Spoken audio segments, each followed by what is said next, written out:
Nous sommes à Kinshasa, capitale de la République démocratique du Congo, une ville de près de 20 millions d'âmes. Ici, les marchés sont des endroits à grande fréquentation, mais aussi à grande production des déchets et des recettes publiques qui exigent une gestion efficace. Dans ces grands reportages que nous vous proposons, nous avons approché plusieurs acteurs du secteur, les gestionnaires, mais aussi les commerçants. Et il semble que la réalité est loin d'être connue.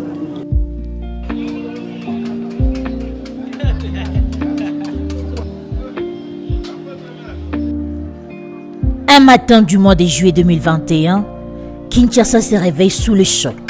La puissante administratrice générale du deuxième grand marché de la capitale, 18 ans de règne, Fatouma Manganza est décédée. Tout juste 2 mois après son éjection de son fauteuil de chef par les élus provinciaux accusés de mégestion et détournement des deniers publics. Autour des causes de sa disparition, les spéculations iront bon train des plus réalistes aux plus loufoques. Pour une certaine opinion, le mystère reste entier. Comme d'autres centres commerciaux quinois importants, la gestion de ces lieux de négoce mouvementés, 23 hectares et des milliers de vendeurs, nichés vers l'est de la ville, a demeuré dans les viseurs de plusieurs observateurs. Un an après la chute vertigineuse de l'administration Manganza, clouée au pilori, les soupçons des mégestions persistent, mais pas qu'ici.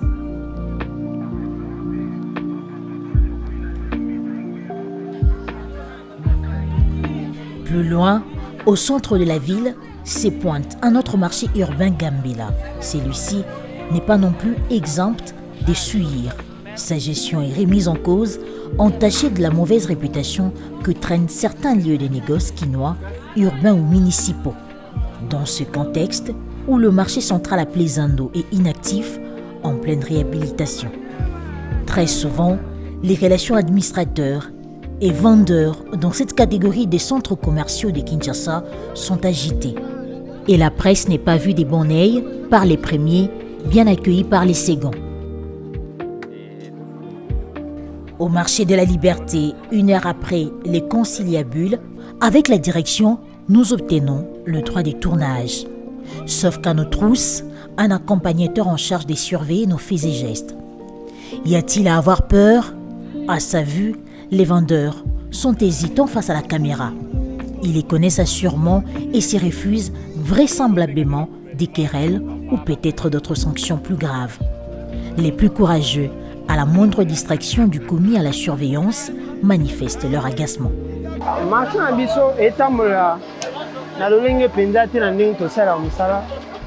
Auparavant,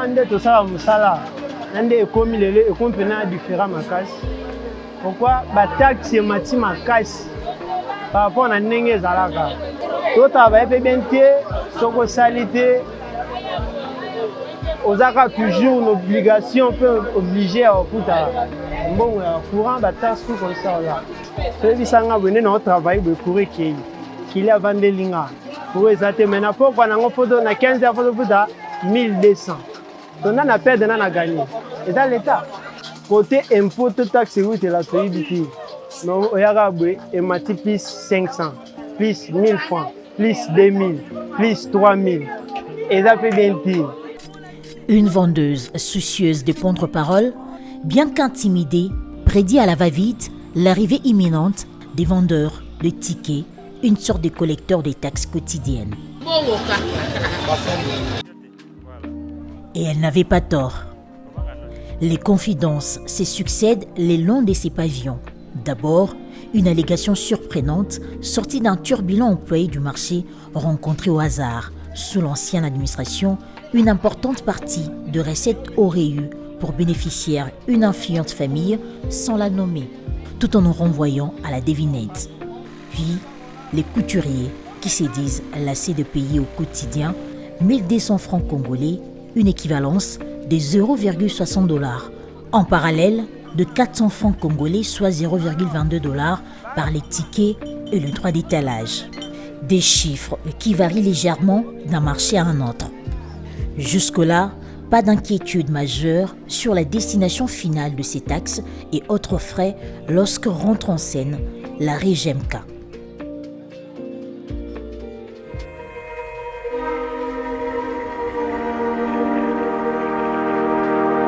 Cette bête noire des marchés de Kinshasa aux possibilités d'action limitées malgré elle. Depuis l'investiture des gestionnaires de cette régie de gestion des marchés de la capitale, initiée par le gouverneur Gentini Ngobila, et chargée notamment de lutter contre le coulage des recettes enregistrées par les marchés de la ville, plusieurs inspections ont été menées et les conclusions sont sans appel.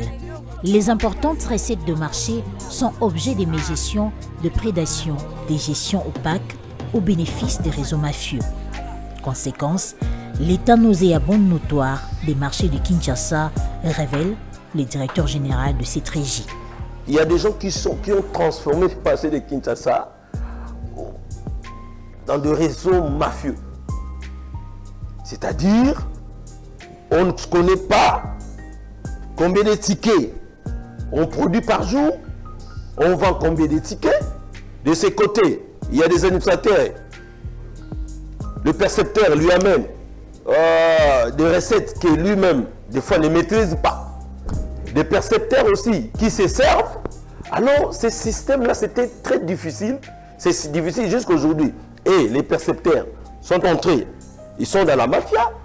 Et les administrateurs aussi, qui ne savent pas à quel sens se vouer, entrés, il y a ce qu'on appelle donc, quelque chose qui est bien entretenu.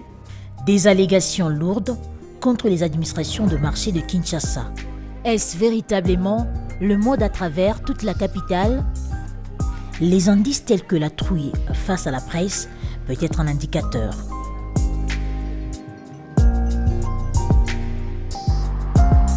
Direction Port Gafoura à Maluku, cette commune urbano-rurale à l'extrême est de Kinshasa.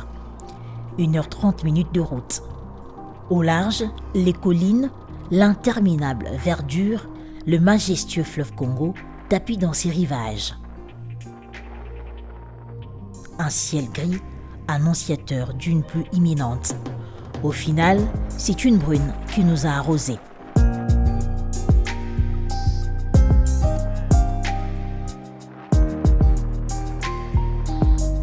Arrivé à ce port, aux allures abracadabresques, en fin d'après-midi, les démarches administratives nous accueillent. Un agent de la Direction générale de migration nous reçoit en ses principaux lieux de négoce du coin. Quelques précautions d'usage s'ensuivent, des mesures strictes tombent. Pas trop d'éloignement des agents de sécurité devant entendre les questions posées aux vendeurs et des réponses. Il est clair, pas des questions sensibles. Il fallait bluffer et compter sur les vendeuses bavardes.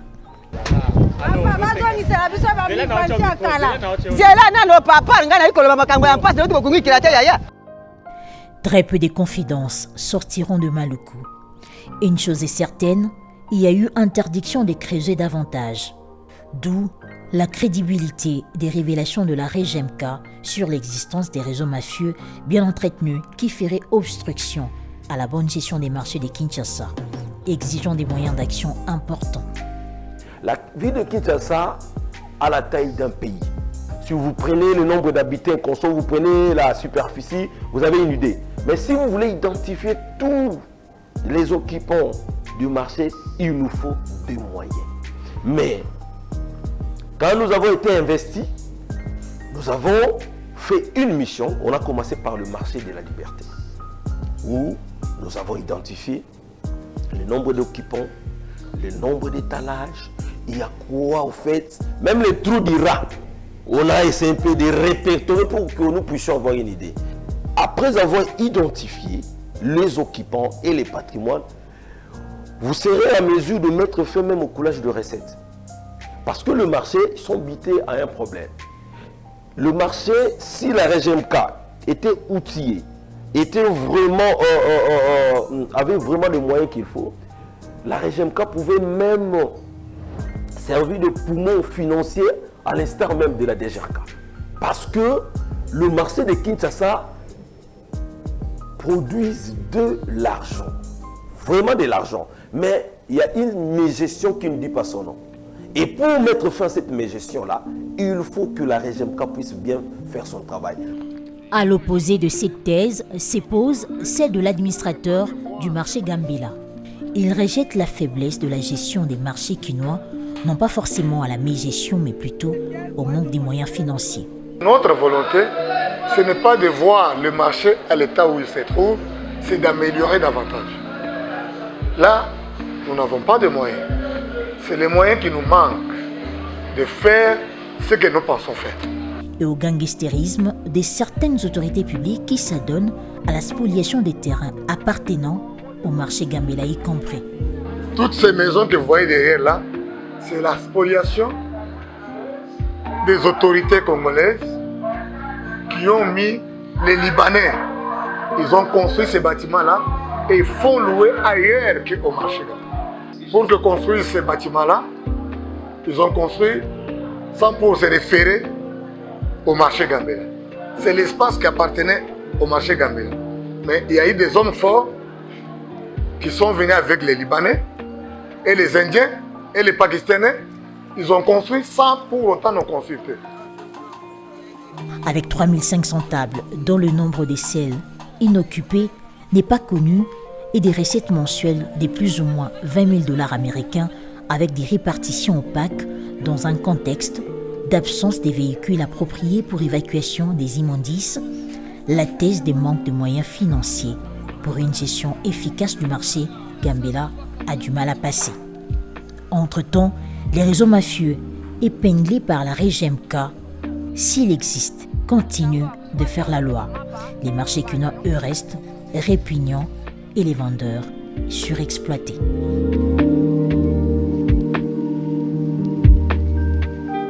Vous avez suivi et chacun y a tiré sa part des vérités. Le rendez-vous est donc pris pour les prochains grands temps.